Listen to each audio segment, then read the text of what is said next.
Hello friends and welcome, it's Sarah Liz, and today I have 3 adorable, quick and easy holiday card projects for you. I love a shaped card, I love a quick card, especially this time of year.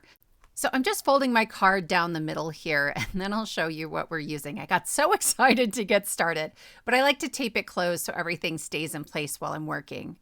The card base is the Take Out Coffee Cup Shaped Card die set, and it will stand alone, but there's an add-on to go with it that has different pieces for the lid. And then this is the star of the show today. It's the Polar Pals die set that's going to make all 3 of the characters for our shaped card. So I'm starting by ink blending onto my folded card base, and I have just a medium brown ink here, and I'm coming in with my blending buddy. I like to start on my glass mat and then pull that ink onto the cup. This helps to create some of that illusion of roundness. For the lid, I'm using the add-on die set. It's the Coffee on the Go, and this has a 2-piece lid. If you don't have that add-on, the original die set, the one that is the shaped card, has a single piece lid, but then it comes with a stencil. It is the coolest thing. And when Carrie Rhodes does it, I think it's my favorite. She uses Lost Shadow on a black lid to create this highly dimensional, super realistic lid. But this just felt like a lot of fun. I was die cutting anyway, and so I used that lid. Other than that one piece, it doesn't really make a difference on this card. In fact, you could make this a polar bear, a brown bear, a black bear. There's so many ways to mix and match the pieces here. So I'm just stacking up the ears separately and then the little muzzle separately so I can sort of place all the pieces on my coffee cup and get a real good feel for what layout I want to use. I also then need to work on this scarf. You could leave it off, but I think it's so super cute. And I'm using a white gel pen, and I'm just going in and creating a scattering of dots. There are some bigger dots and some medium dots and some small dots. I like to fill in with the big ones first, and then I'll go back in and add little dots and bits here and there. If you struggle with white gel pens, this happens to me if I don't use mine regularly. An acrylic paint pen would also work really beautifully here, or on another card we're making, I'm just going to use some pattern paper, and that works really well too. There's so many great designs and patterns you could create that way.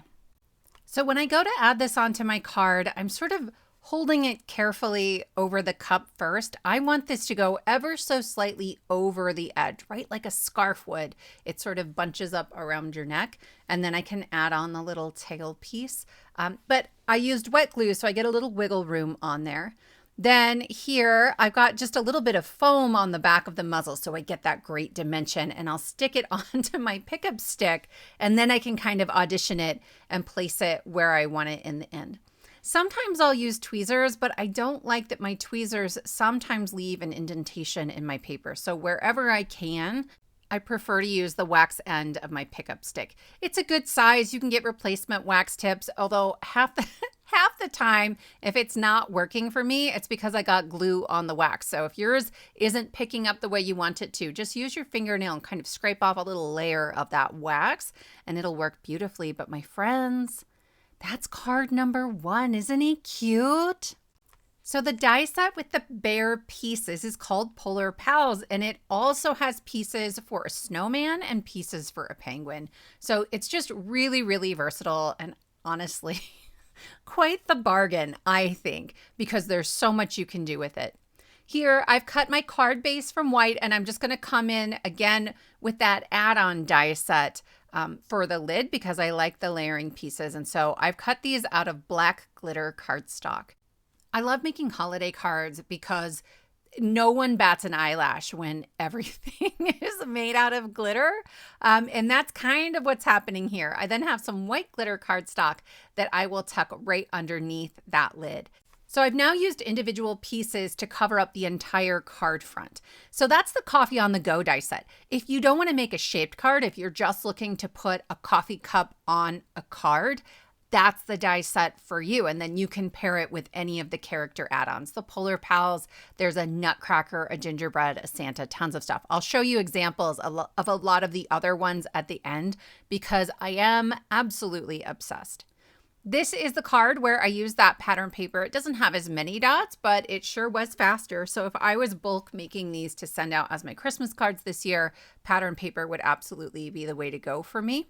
I am using wet glue for everything. If you're using a wet glue that doesn't like to stick to glitter cardstock or slick surfaces, my best recommendation is to put down your dot of glue and then let it sit for a minute. 2 minutes, it'll start to get a little tacky, or it'll start to dry, and then you won't have your pieces slip sliding all over your card base. But here, I didn't really have a problem with it. I just was really careful once I'd sort of set down the cardstock not to go in and touch things until it had had, I don't know, 20 minutes for things to really dry and adhere. But my friends, we are almost done. I'm going to add just a little bit of a shine mark. This felt brave for me. I am not always the best with little shine marks, and this card was basically done, but it turned out so cute. Here's card number 2, tons of glitter, tons of shine. And then we'll move on to card number 3. Again, all 3 critters from the same Polar Pals die set. And we're going to use some sparkly purple for our lid. Why not, right? I was already using purple on the other cards. I really was sort of in a mood with my teals and my purples in those sort of dark, moody winter colors. And I will just fold my card base, and then I can start sort of layering everything together. I'm adding my lid on here again with some wet glue. I like that the card base is regular cardstock, so everything's adhering really, really well to the card base. And then I'll use the coffee on the go dies to add black glitter cardstock to the bottom. So I didn't have to cut the whole card base from black glitter cardstock. Plus then sometimes the backs of glitter cardstock are sort of slick, right? You know what I mean? It depends on the brand, but I don't want to try to write on the back of my glitter cardstock. Sometimes that's not very much fun, or my ink will smear. That's my nightmare, honestly, is that I will write in a card and then I'll misspell a word or something like that. Let me know what you do in the comments. Do you get stressed out when you go to write in your cards? Do you write it out and do like a practice version first? When it's really important, I have done that, right? Or I will like cut a piece and write my message on there and then glue it on the inside. Lucky for me, the shaped card die set has a piece that creates like the coffee that would be in the cup that you could put on the inside and sort of glue it over top of anything you may have misspelled. Because despite being an English teacher, I'm one of the worst spellers you've ever met. That's just the way it is. So I'm going to add my little eyes on here. He's got this cute little beak, and then we've got our scarf. My friends, that will finish up card number 3. I love these so much. So we'll take one more look at the other 2, right? And these are a good size. They are only 5.5 inches tall, so they'll fit in your A2 envelope. But then here's this Santa shaped card. He's very glittery. There is this lovely gingerbread man. I think he's so cute. I think of Carrie Rhodes every time I make a gingerbread anything. Or you could just make a coffee shaped card. There's that inside piece I was telling you about. I turned it into like a little gift card holder. And then this was the surprise favorite, the Nutcracker. It's the mustache, you guys. He's so funny. I hope this inspires you. I hope that your holiday card making is going well. Thank you all so much for spending your time with me, and I will see you next time.